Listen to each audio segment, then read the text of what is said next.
하나님 감사합니다. 우리의 왕이 되시고 따뜻한 사랑과 실수도 없는 섭리로 우리에게 베풀어 주시는 은혜에 감사드립니다. 하지만 우리는 탐심과 헛된 욕심들로 내가 더 가지고 내가 더 많이 누리고 내가 더 즐기고자 우리는 하나님 사랑을 외면하고 이웃과 함께 지내는 것을 거부했으며 나누기보다 모으기에 힘썼고 실수가 없으신 하나님의 다스리심 앞에 답답하다고 자유를 누리고 싶다며 그렇게 하나님을 떠나 내 마음대로 내 마음을 충족하고 내 쾌락을 누리며 살아가기도 했습니다. 하나님 안에서 누려야 할 자유인데 그것이 진정한 기쁨이고 감사요 만족인데 경험도 하지 않고 지켜보고 누려보려고도 노력하지 않고 내 뜻과 세상의 유행과 유혹에 더 많은 관심을 두고 그것을 바라보며 걸어가고 있음을 부인할 수가 없습니다. 교회 지도자들도 소중한 직분을 받은 사람들도 말씀대로가 아닌 내 뜻대로, 내 마음대로, 내 욕심대로, 내 기준대로 살아가려 하는 타락의 모습을 보일 때가 많아서 속상하고 안타깝기만 합니다. 이렇게 말하며 속상해하는 우리 자신 역시 언제 그렇게 타락할지 모르는 위험성과 유혹 속에 있음을 고백합니다. 하나님 앞에서 받은 그 첫사랑의 감격과 뜨거운 열정들, 또 말씀 앞에 순종하며 다짐하고 세상과 이웃을 위해 거룩한 손을 내밀고 섬기고 나누기를 즐겨했던 모습들이 변질되지 않게 하시고 끝없이 성찰하며 말씀 앞에 늘 점검하고 거룩함을 지켜가는 씨름과 애씀을 놓치지 않게 하옵소서. 교회의 여러 사역과 행사와 만남들을 진행해 나갈 때에도 즐거움과 유익도 분명 얻어야 하겠지만 세상 앞에서 거룩한 공동체로 살아가야 하는 사명과 책임이 있음을 늘 생각하게 하시고 그렇게 하나님 사랑, 이웃 사랑, 거룩한 공동체를 세워나가는 우리 교회의 앞날이 되게 하옵소서. 하나님, 우리 안에 연약한 지체들이 많이 보입니다. 지금도 병원에 누워있는 우리 집사님, 그리고 그 집사님을 바라보는 자녀들, 그리고 우리도 함께했던 지난 추억들을 생각하며 속상함으로 기도합니다. 하나님, 하나님의 은혜를 베푸시고 하나님이 그를 긍휼히 여기심을 나타내 보여 주시옵소서. 어지러움으로 집안에 가만히 있어야 또 그렇게 밖에 나가지 못하고 집에서 안정을 취해야 하는 우리 권사님도 있습니다. 심지어 잠도 제대로 이루지 못할 정도로 많이 어지러워서 이제 병원에도 가야 하는 그런 불안함과 또 염려를 가지고 있습니다. 주님, 정확하게 진단받게 하시고 올바른 처방과 진단으로 속히 회복되어 우리 앞에 건강한 모습으로 함께 신앙생활하도록 주님 은혜 허락하여 주시옵소서. 하나님, 지금까지 건강한 줄 알았는데 몸에 여기저기 이상이 보이고 또 검사까지 해야 하는 우리 젊은 집사님들이 또 소식이 들려집니다. 놀라기도 하고 내가 아직 젊은데 내가 아직 책임져야 할 가족들도 아직 많이 어린 자녀들도 있는데 불안해하고 걱정하기도 합니다. 하나님, 검사와 그 이후의 모든 치료와 회복에도 주님 은혜를 더하여 주셔서 이 기회가 하나님 만나는 기회 되게 하시고 하나님 앞에 남은 인생을 더 기꺼이 즐겁게 바쳐드리는 결단도 있게 하여 주옵소서. 수술과 시술 후에 아직 불편함으로 일상이 어려운 분들이 있습니다. 하나님, 그들의 답답함과 염려의 마음들도 평안케 하여 주시고 온전히 회복되어져서 다시금 건강한 몸과 마음으로 주님 섬기고 주님 찬양하며 함께 기뻐하는 일상을 회복케 하여 주옵소서. 하나님, 이 외에도 마음의 질병으로 정신의 연약함으로 관계의 깨어짐으로 또 눈물 흘리는 그런 가정들 하나님 불쌍히 여겨주시고 하나씩 풀어가게 하여 주시고 화해하게 하시고 용납하게 하시고 용서하게 하시고 다시금 화목하게 하는 직분을 우리에게 맡겨주셨음을 기억하며 화목을 회복하게 하여 주시옵소서. 오늘 청년들이 목장 모임을 하려 야외로 다녀옵니다. 계절의 변화를 바라보면서 감사하는 시간 되게 하시고 함께 즐거워하는 시간들 되게 하시고 안전케 하여 주시옵소서. 청년의 때에 더욱 끈끈해지고 그리고 청년의 때부터 이 남은 인생들을 살아갈 때에 거룩함을 다짐하는 소중한 시간들 되게 하여 주시옵소서. 오늘과 내일 또 주일을 준비하는 여러 손길들에도 함께 하여 주시고 또 특별히 전교인 수련회로 답사를 오가는 모든 길 가운데도 함께하여 주시고 세밀하게 꼼꼼하게 또 즐거움으로 준비하는 그 준비위원회 되게 하옵소서. 이 새벽에도 주의 전에 나아올 때에 준비한 마음과 예물을 올려드립니다. 또한 특별히 타 교회에서 가까운 우리 교회에서 새벽을 지키는 분의 감사의 마음을 주님께 올려드리오니 하나님 어느 곳에 있든지 하나님을 가까이 하고자 하는 분들의 마음을 받아주시고 그가 섬기고 그가 기도하고 그가 걷는 모든 발걸음에 주님들 동행하여 주시옵소서. 우리 교인들 중에서도 분명 이 시간 집 앞에 있는 교회에서 또 하나님께 기도하는 그 손길과 발걸음이 있을 텐데 그들에게도 주님 그곳에서 주님을 찾고 교회를 위해서 간구할 때에 그 마음이 뜨겁게 하시고 더욱더 하나님을 사랑하고 교회를 위해 애쓰는 마음을 그에게 부어 주시옵소서. 이제 말씀 앞으로 나아갑니다. 함께 하실 성령님을 의지하오며 예수님의 이름으로 기도드립니다. 아멘. 오늘 말씀은 사사기 마지막 부분입니다. 사사기 19장부터 21장까지의 내용입니다. 사사기 19장부터 21장까지 내용을 보도록 하겠습니다. 오늘은 사사기 마지막 부분으로 안타까운 사건의 내용으로 마무리되는 것을 보게 됩니다. 사사 시대의 여러 무질서와 부패의 모습이 참 많이 발견되어지는데 그 중에 이스라엘 지파 간의 갈등이 생기고 또 이스라엘 전 지파와 베냐민 지파 사이에서 싸움과 전쟁이 일어나게 된 것을 마지막 사건으로 우리에게 보여주고 있습니다. 그 사건의 첫 시작이 어떻게 출발하고 있는지 그 내용을 좀 보았으면 좋겠습니다. 19장 1절부터 5절까지 함께 읽어봅니다. 이스라엘에 왕이 없을 그때에 에브라임 산지 구석에 거류하는 어떤 레위 사람이 유다 베들레헴에서 첩을 맞이하였더니 그 첩이 행음하고 남편을 떠나 유다 베들레헴 그의 아버지의 집에 돌아가서 거기서 넉 달 동안을 지내매 그의 남편이 그 여자에게 다정하게 말하고 그를 데려오고자 하여 하인 한 사람과 나귀 2마리를 데리고 그에게로 가매 여자가 그를 인도하여 아버지의 집에 들어가니 그 여자의 아버지가 그를 보고 기뻐하니라. 그의 장인 곧 그 여자의 아버지가 그를 머물게 하매 그가 3일 동안 그와 함께 머물며 먹고 마시며 거기서 유숙하다가 넷째 날 아침에 일찍이 일어나 떠나고자 하매 떡을 조금 먹고 그대의 기력을 돋운 후에 그대의 길을 가라 하니라. 1절부터 보면 이스라엘의 왕이 없을 때라고 표현하며 시작하죠.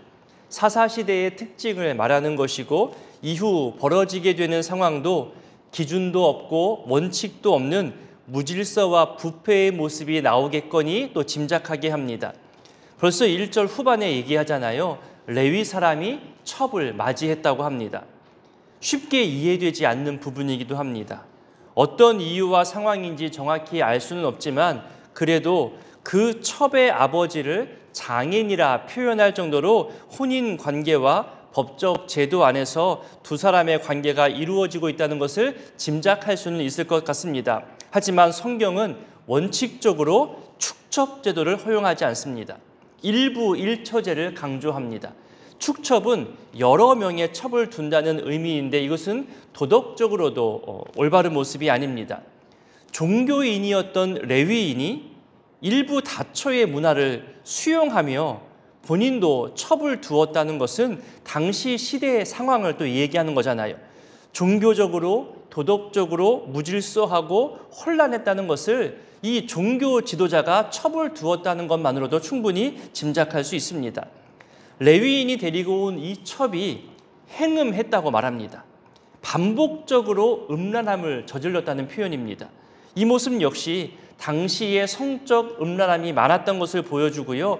부부간에도 인내하며 지켜가야 하는 그런 사랑이 아니라 자기 감정대로, 자기 정욕대로, 자기 상황대로, 자기 기분 내키는 대로 그렇게 성적 문란함으로 지냈음을 알려주고 있는 표현입니다.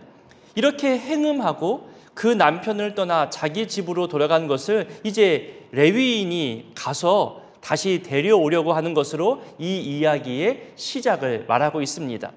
3절에 보니까 남편이 여자에게 다정하게 말하면서 데려오고자 했다고 표현하지요.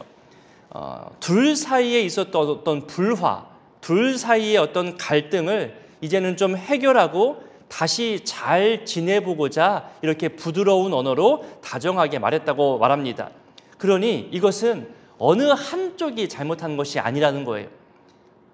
남자나 여자 어느 한쪽이 일방적으로 잘못했다고 볼 수 없고 둘 다 책임이 있었다는 그런 상황으로 보고 조금 더 남자 쪽에 더 책임이 있지 않았을까 그렇게 유추해 볼 수 있습니다. 그 장인도 이 남자를 반겨 맞잖아요. 그리고 즐겁게 먹고 마시는 것으로 봐서 이 여인의 집에서도 이 부부가 서로 화해하는 모습, 갈등을 해결해 보고자 하는 이 모습을 좋게 보고 있는 겁니다. 그리고 이 여인도 어느 정도 남편에 대해서 마음을 열었다는 것으로 우리는 이해할 수 있겠습니다. 그렇게 며칠을 그 여인의 집에서 머물다가 이제 출발하지요. 여기서 여러분 날짜 계산을 좀 해봐야 합니다. 4절에 보니까 3일을 집에서 머물렀습니다. 그리고 5절에 넷째 날에도 머물게 하죠. 그리고 8절에 다섯째 날이 되었고 그날에도 장인이 그를 머물게 하려 하는데 늦게나마 길을 떠납니다. 그러니까 총 4박 5일을 가득 채워서 장인의 집에서 보낸 다음에 마지막 5일째 저녁에 출발을 하는 겁니다.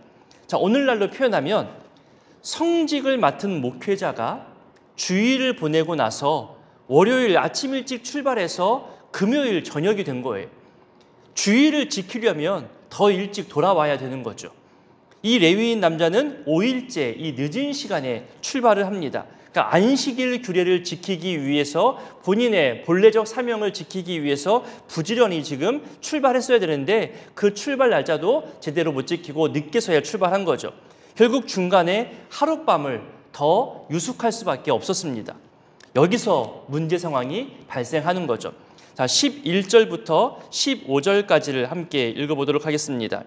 그들이 여부스에 가까이 갔을 때에 해가 지려 하는지라 종이 주인에게 이르되 청하건대 우리가 돌이켜 여부스 사람의 이 성읍에 들어가서 유숙하십시다 하니 주인이 그에게 이르되 우리가 돌이켜 이스라엘 자손에게 속하지 아니한 이방 사람의 성읍으로 들어갈 것이 아니니 기브아로 나아가리라 하고 또 그 종에게 이르되 우리가 기브아나 라마 중 한 곳에 가서 거기서 유숙하자 하고 모두 앞으로 나아가더니 베냐민에 속한 기브아에 가까이 이르러 해가 진지라 기브아에 가서 유숙하려고 그리로 돌아 들어가서 성읍 넓은 거리에 앉아 있으나 그들 집으로 영접하려 유숙하게 하는 자가 없었더라.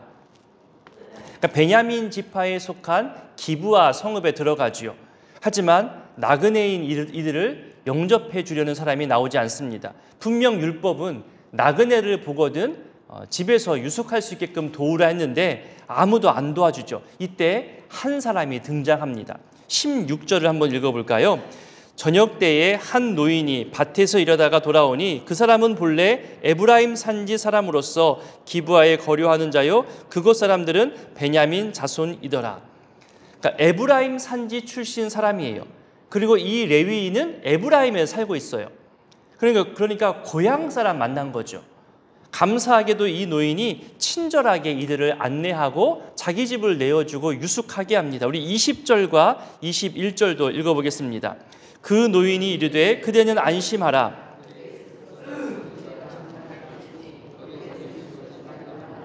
그를 데리고 자기 집에 들어가서 나귀에게 먹이니 그들이 발을 씻고 먹고 마시니라. 그렇게 쉬고 있을 때에 이제 불행한 사건이 발생하기 시작합니다. 우리 20절과 22절을 한번 읽어보겠습니다.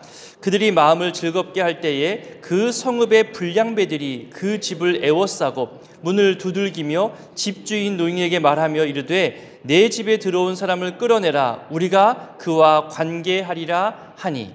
여러분, 이 문장 어디서 본 것 같지 않나요? 소돔 땅을 멸망시킬 때와 똑같은 모습입니다. 그리고 이 주인의 대답 역시 소돔 땅에서의 대답과 똑같습니다. 그러니 하나님 보시기에 멸망받아야 할 모습들이 사사시대에도 그대로 이루어지고 있음을 우리에게 알려주고 있습니다. 기부와 성읍 불량배들이 레위인과 상관하겠다며 끌어내라고 요구하죠. 여러분, 이때 레위인이 어떤 태도를 취하나요? 자기가 나가는 대신 자기가 피해볼 것을 두려워해서 데리고 온 첩을 내어줍니다. 그렇게 위기를 모면하려 하죠. 여러분, 25절을 볼까요? 25절을 보면요, 읽기도 좀 민망해요.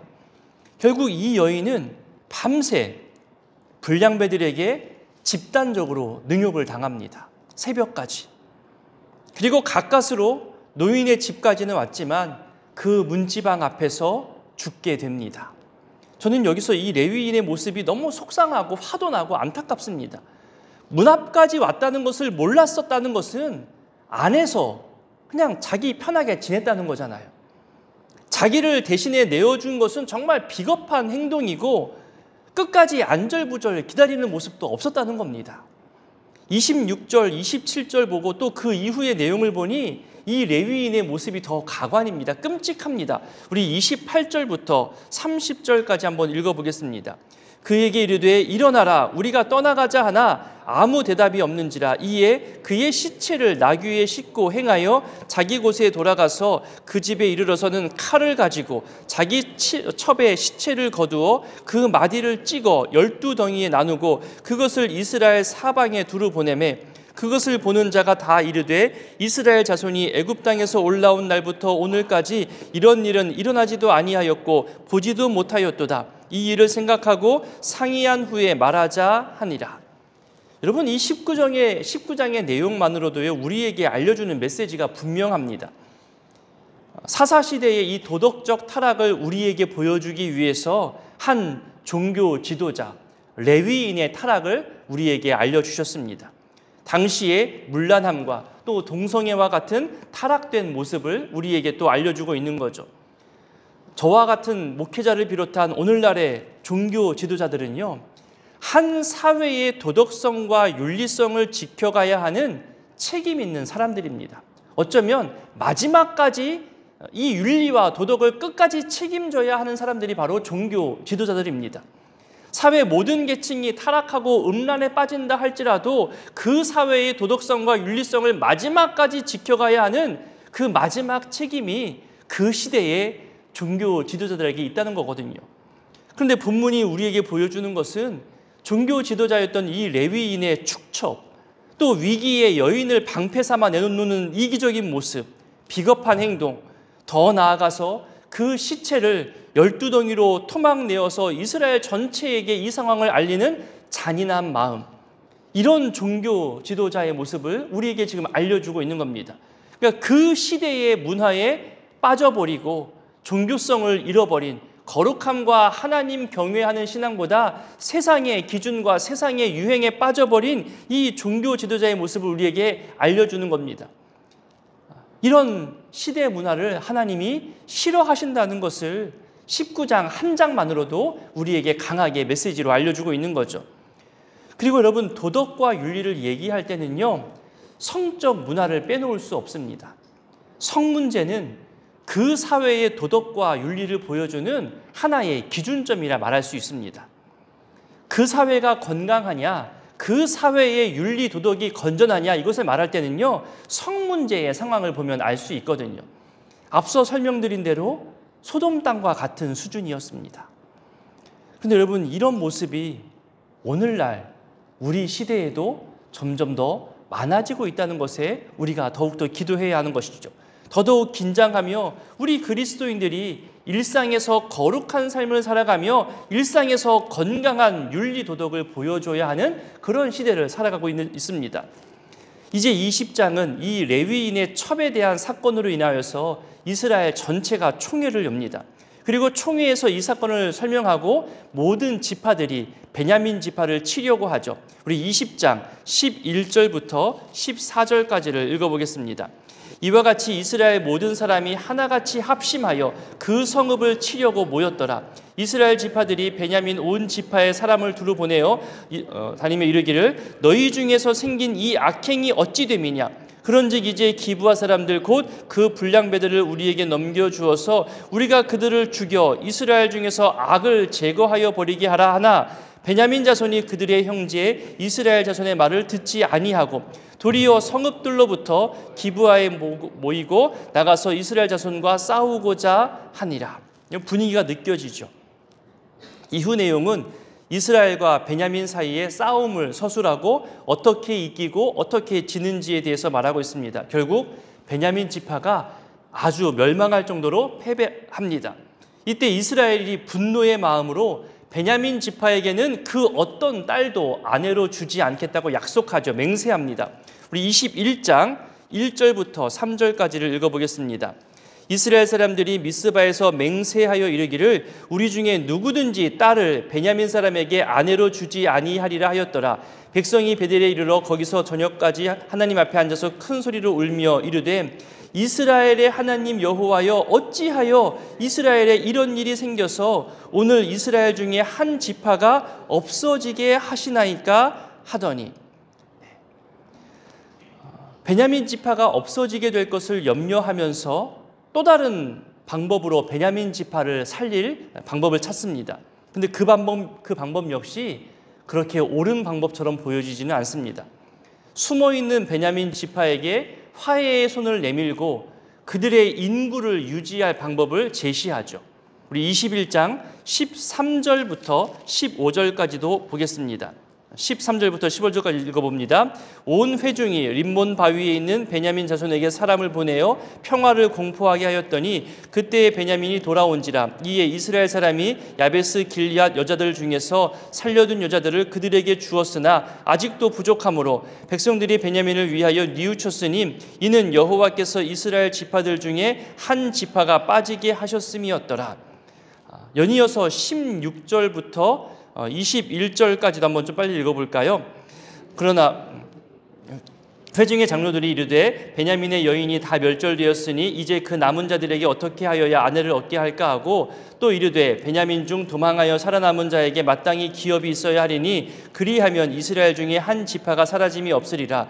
그러나 우리가 우리의 딸을 그들의 아내로 주지 못하리니 이는 이스라엘 자손이 맹세하여 이르기를 딸을 베냐민에게 아내로 주는 자는 저주를 받으리라 하였음이로다 하니라. 또 이르되 보라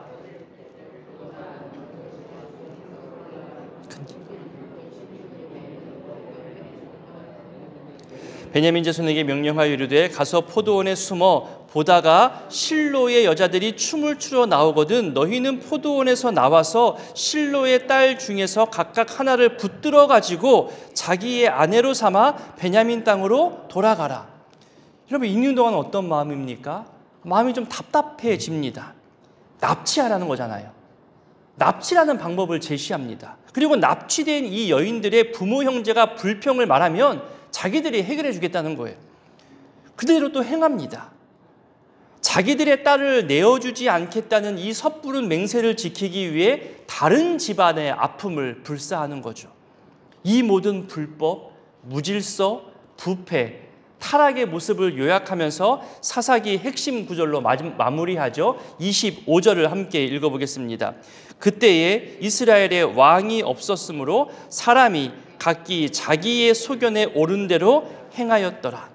마치 중앙정부, 강력한 왕권이 있어야 함을 말하는 것처럼 그렇게 들리겠지만 정확히 보면요, 진정한 왕인 하나님을 무시하고 살아가는 사람들의 모습은 이렇게 변절되고 타락한다는 것을 알려주고 있는 겁니다.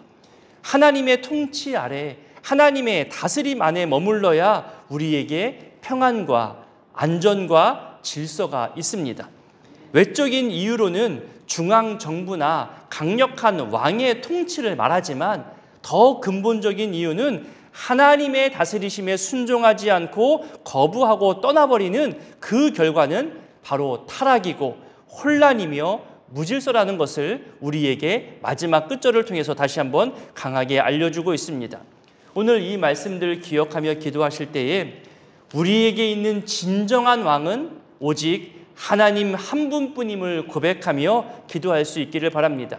오늘날 기록된 말씀으로 우리에게 알려주시며 순종을 요구하시는 왕이신 하나님 앞에서 우리 거룩한 신앙의 삶을 살아갈 수 있기를 다짐하며 기도하시고, 우리 사순절에 내세운 표현처럼 거룩한 습관을 회복하기 위해서 애쓰기를 더더욱더 기도해 주시기 바랍니다. 여전히 또 우리 안에 연약한 지체들이 많습니다. 아까도 기도했지만 이들의 치유와 온전한 회복을 위해서 기도해 주시고, 또 오늘과 내일을 준비하는 주일을 준비하는 손길을 위해, 또 내일 토요일 전교인 수련회로 답사로 다녀오는 준비위원회를 위해서도 함께 기도해 주시기를 부탁드립니다. 주기도문으로 기도하겠습니다.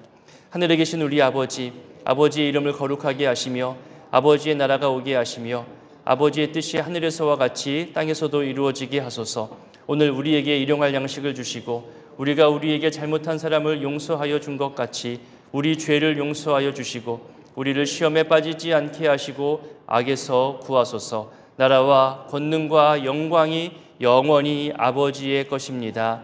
아멘. 19장.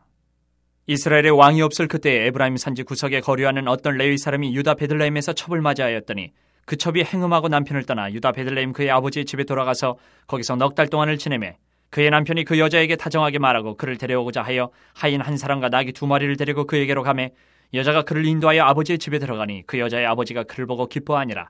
그의 장인 곧 그 여자의 아버지가 그를 머물게 하매 그가 3일 동안 그와 함께 머물며 먹고 마시며 거기서 유숙하다가 넷째 날 아침에 일찍 일어나 떠나고자 하매 그 여자의 아버지가 그의 사회에게 이르되 떡을 조금 먹고 그대의 기력을 돋은 후에 그대의 길을 가라 하니라. 두 사람이 앉아서 함께 먹고 마시매 그 여자의 아버지가 그 사람에게 이르되 청하노니 이 밤을 여기서 유숙하여 그대의 마음을 즐겁게 하라 하니 그 사람이 일어나서 가고자 하되 그의 장인의 간청으로 거기서 다시 유숙하더니 다섯째 날 아침에 일찍 일어나 떠나고자 하매 그 여자의 아버지가 이르되 청하노니 그대의 기력을 돋우고 해가 기울도록 머물라 하므로 두 사람이 함께 먹고 그 사람이 첩과 하인과 더불어 일어나 떠나고자 하매 그의 장인 곧 그 여자의 아버지가 그에게 이르되 보라 이제 날이 저물어 가니 청하건대 이 밤도 유숙하라. 보라 해가 기울었느니라. 그들은 여기서 유숙하여 그대의 마음을 즐겁게 하고 내일 일찍이 그대의 길을 가서 그대의 집으로 돌아가라 하니 그 사람이 다시 밤을 지내고자 하지 아니하여 일어나서 떠나 여부스 맞은편에 이르렀으니 여부스는 곧 예루살렘이라. 안장지운 나귀 2마리와 첩이 그와 함께 하였더라. 그들이 여부스에 가까이 갔을 때에 해가 지려 하는지라. 종이 주인에게 이르되 청하건대 우리가 돌이켜 여부스 사람의 이 성읍에 들어가서 유숙하십시다 하니 주인이 그에게 이르되 우리가 돌이켜 이스라엘 자손에게 속하지 아니한 이방 사람의 성읍으로 들어갈 것이 아니니 기브아로 나아가리라 하고 또 그 종에게 이르되 우리가 기브아나 라마 중 한 곳에 가서 거기서 유숙하자 하고 모두 앞으로 나아가더니 베냐민에 속한 기브아에 가까이 이르러 해가 진지라. 기브아에 가서 유숙하려고 그리로 들어가서 성읍 넓은 거리에 앉아 있으나 그를 집으로 영접하여 유숙하게 하는 자가 없었더라. 저녁 때 한 노인이 밭에서 일하다가 돌아오니 그 사람은 본래 에브라임 산지 사람으로서 기브아에 거류하는 자요 그곳 사람들은 베냐민 자손이더라. 노인이 눈을 들어 성읍 넓은 거리에 나그네가 있는 것을 본지라. 노인이 묻되 그때는 어디로 가며 어디서 왔느냐 하니 그가 그에게 이르되 우리는 유다 베들레헴에서 에브라임 산지 구석으로 가나이다. 나는 그곳 사람으로서 유다 베들레헴에 갔다가 이제 여호와의 집으로 가는 중인데 나를 자기 집으로 영접하는 사람이 없나이다. 우리에게는 나귀들에게 먹일 집과 여물이 있고 나와 당신의 여종과 당신의 종인 우리들과 함께한 청년에게 먹을 양식과 포도주가 있어 무엇이든지 부족함이 없나이다 하는지라. 그 노인이 이르되 그대는 안심하라. 그대의 쓸 것은 모두 내가 담당할 것이니 거리에서는 유숙하지 말라 하고 그를 데리고 자기 집에 들어가서 나귀에게 먹이니 그들이 발을 씻고 먹고 마시니라. 그들이 마음을 즐겁게 할 때에 그 성읍의 불량배들이 그 집을 에워싸고 문을 두들기며 집주인 노인에게 말하여 이르되 내 집에 들어온 사람을 끌어내라. 우리가 그와 관계하리라 하니 집주인 그 사람이 그들에게로 나와서 이르되 아니라 내 형제들아 청하노니 이 같은 악행을 저지르지 말라. 이 사람이 내 집에 들어왔으니 이런 망령된 일을 행하지 말라. 보라 여기 내 처녀딸과 이 사람의 첩이 있은즉 내가 그들을 끌어내리니 너희가 그들을 욕보이든지 너희 눈에 좋은 대로 행하되 오직 이 사람에게는 이런 망령된 일을 행하지 말라 하나 무리가 듣지 아니하므로 그 사람이 자기 첩을 붙잡아 그들에게 밖으로 끌어내매 그들이 그 여자와 관계하였고 밤새도록 그 여자를 능욕하다가 새벽 미명에 놓은지라. 동틀 때에 여인이 자기의 주인이 있는 그 사람의 집문에 이르러 엎드려져 발기까지 거기에 엎드려져 있더라. 그의 주인이 일찍 일어나 집문을 열고 떠나고자 하더니 그 여인이 집문에 엎드려져 있고 그의 두 손이 문지방에 있는 것을 보고 그에게 이르되 일어나라 우리가 떠나고자 하나 아무 대답이 없는지라. 이에 그의 시체를 나귀에 싣고 행하여 자기 곳에 돌아가서 그 집에 이르러서는 칼을 가지고 자기 첩의 시체를 거두어 그 마디를 찍어 12덩이에 나누고 그것을 이스라엘 사방에 두루 보내매 그것을 보는 자가 다 이르되 이스라엘 자손이 애굽 땅에서 올라온 날부터 오늘까지 이런 일은 일어나지도 아니하였고 보지도 못하였도다. 이 일을 생각하고 상의한 후에 말하자 하니라. 20장. 이에 모든 이스라엘 자손이 단에서부터 부엘세바까지와 길르앗 땅에서 나와서 그 회중이 일제히 미스바에서 여호와 앞에 모였으니 온 백성의 어른 곧 이스라엘 모든 지파의 어른들은 하나님 백성의 총회에 섰고 칼을 빼는 보병은 40만 명이었으며 이스라엘 자손이 미스바에 올라간 것을 베냐민 자손이 들었더라. 이스라엘 자손이 이르되 이 악한 일이 어떻게 일어났는지 우리에게 말하라 하니 레위 사람 곧 죽임을 당한 여인의 남편이 대답하여 이르되 내가 내 첩과 더불어 베냐민에 속한 기브아에 유숙하러 갔더니 기브아 사람들이 나를 치러 일어나서 밤에 내가 묵고 있던 집을 애워싸고 나를 죽이려 하고 내 첩을 욕보여 그를 죽게 한지라. 내가 내 첩의 시체를 거두어 쪼개서 이스라엘 기업의 온 땅에 보냈나니 이는 그들이 이스라엘 중에서 음행과 망령된 일을 행하였기 때문이라. 이스라엘 자손들아 너희가 다 여기 있은즉 너희의 의견과 방책을 내지니라 하니라. 모든 백성이 일제히 일어나 이르되 우리가 한 사람도 자기 장막으로 돌아가지 말며 한 사람도 자기 집으로 들어가지 말고 우리가 이제 기브아 사람에게 이렇게 행하리니 곧 제비를 뽑아서 그들을 치되 우리가 이스라엘 모든 지파 중에서 100명의 10명, 1000명의 100명, 10,000명의 1000명을 뽑아 그 백성을 위하여 양식을 준비하고 그들에게 베냐민의 기브아에 가서 그 무리가 이스라엘 중에서 망령된 일을 행한 대로 징계하게 하리라 하니라. 이와 같이 이스라엘 모든 사람이 하나같이 합심하여 그 성읍을 치려고 모였더라.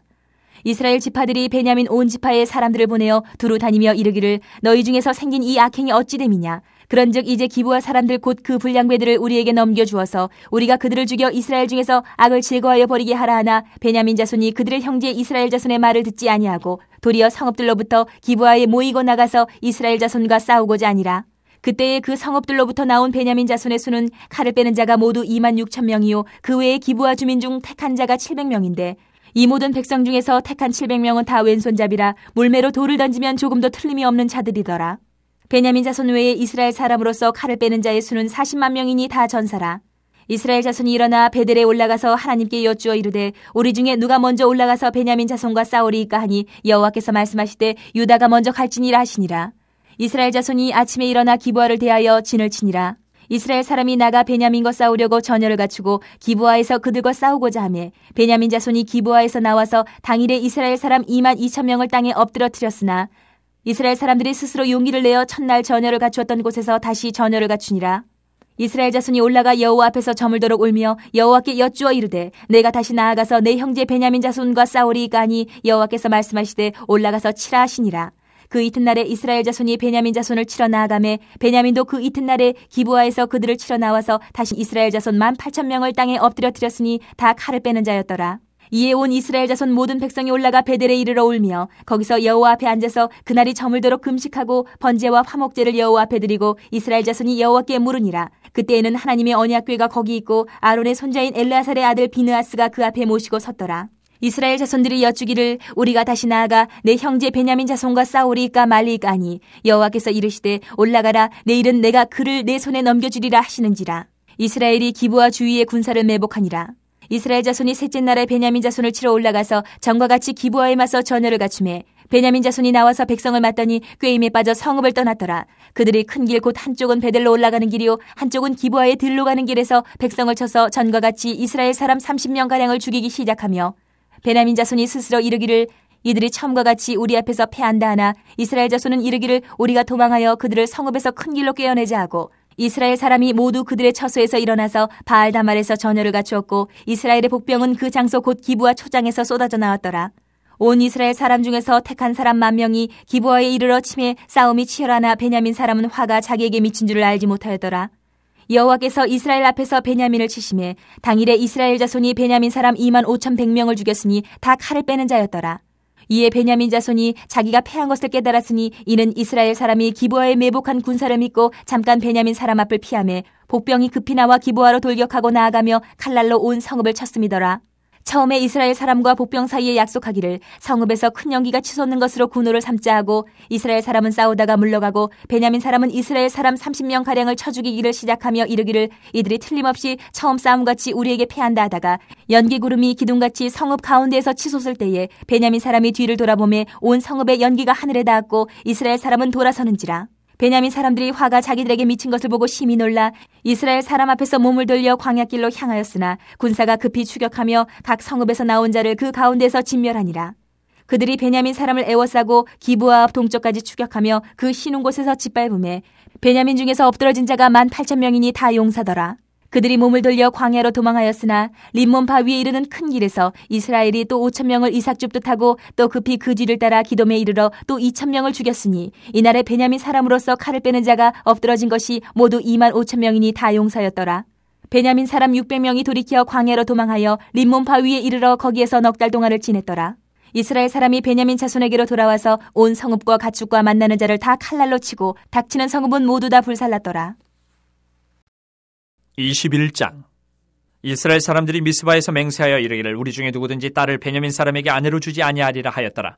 백성이 베델에 이르러 거기서 저녁까지 하나님 앞에 앉아서 큰 소리로 울며 이르되 이스라엘의 하나님 여호와여 어찌하여 이스라엘에 이런 일이 생겨서 오늘 이스라엘 중에 한 지파가 없어지게 하시나이까 하더니 이튿날에 백성이 일찍이 일어나 거기에 한 제단을 쌓고 번제와 화목제를 드렸더라. 이스라엘 자손이 이르되 이스라엘 온 지파 중에 총회와 함께하여 여호와 앞에 올라오지 아니한 자가 누구냐 하니 이는 그들이 크게 맹세하기를 미스바에 와서 여호와 앞에 이르지 아니하는 자는 반드시 죽일 것이라 하였습니다. 이스라엘 자손이 그들의 형제 베냐민을 위하여 뉘우쳐 이르되 오늘 이스라엘 중에 한 지파가 끊어졌도다. 그 남은 자들에게 우리가 어떻게 하면 아내를 얻게 하리요? 우리가 전에 여호와로 맹세하여 우리의 딸을 그들의 아내로 주지 아니하리라 하였도다. 또 이르되 이스라엘 지파 중 미스바에 올라와서 여호와께 이르지 아니한 자가 누구냐 하고 본즉 야베스 길르앗에서는 한 사람도 진영에 이르러 총회에 참여하지 아니하였으니 백성을 계수할 때에 야베스 길르앗 주민이 하나도 거기 없음을 보았습니다. 회중에 큰 용사 12,000명을 그리로 보내며 그들에게 명령하여 이르되 가서 야베스 길르앗 주민과 부녀와 어린아이를 칼날로 치라. 너희가 행할 일은 모든 남자 및 남자와 잔 여자를 진멸하여 바칠 것이니라 하였더라. 그들이 야베스 길르앗 주민 중에서 젊은 처녀 400명을 얻었으니 이는 아직 남자와 동침한 일이 없어 남자를 알지 못하는 자라. 그들을 실로 진영으로 데려오니 이곳은 가나안 땅이더라. 온 회중이 림몬 바위에 있는 베냐민 자손에게 사람을 보내어 평화를 공포하게 하였더니 그때 베냐민이 돌아온지라. 이에 이스라엘 사람이 야베스 길르앗 여자들 중에서 살려둔 여자들을 그들에게 주었으나 아직도 부족하므로 백성들이 베냐민을 위하여 뉘우쳤으니 이는 여호와께서 이스라엘 지파들 중에 한 지파가 빠지게 하셨음이었더라. 회중의 장로들이 이르되 베냐민의 여인이 다 멸절되었으니 이제 그 남은 자들에게 어떻게 하여야 아내를 얻게 할까 하고 또 이르되 베냐민 중 도망하여 살아남은 자에게 마땅히 기업이 있어야 하리니 그리하면 이스라엘 중에 한 지파가 사라짐이 없으리라. 그러나 우리가 우리의 딸을 그들의 아내로 주지 못하리니 이는 이스라엘 자손이 맹세하여 이르기를 딸을 베냐민에게 아내로 주는 자는 저주를 받으리라 하였음이로다 하니라. 또 이르되 보라 베델 북쪽 르보나 남쪽 베델에서 세겜으로 올라가는 큰 길 동쪽 실로에 매년 여호와의 명절이 있도다 하고 베냐민 자손에게 명령하여 이르되 가서 포도원에 숨어 보다가 실로의 여자들이 춤을 추러 나오거든 너희는 포도원에서 나와서 실로의 딸 중에서 각각 하나를 붙들어 가지고 자기의 아내로 삼아 베냐민 땅으로 돌아가라. 만일 그의 아버지나 형제가 와서 우리에게 시비하면 우리가 그에게 말하기를 청하건대 너희는 우리에게 은혜를 베풀어 그들을 우리에게 줄지니라. 이는 우리가 전쟁할 때 각 사람을 위하여 그의 아내를 얻어주지 못하였고 너희가 자의로 그들에게 준 것이 아니니 너희에게 죄가 없을 것임이니라 하겠노라 하매 베냐민 자손이 그같이 행하여 춤추는 여자들 중에서 자기들의 숫자대로 붙들어 아내로 삼아 자기 기업에 돌아가서 성읍들을 건축하고 거기에 거주하였더라.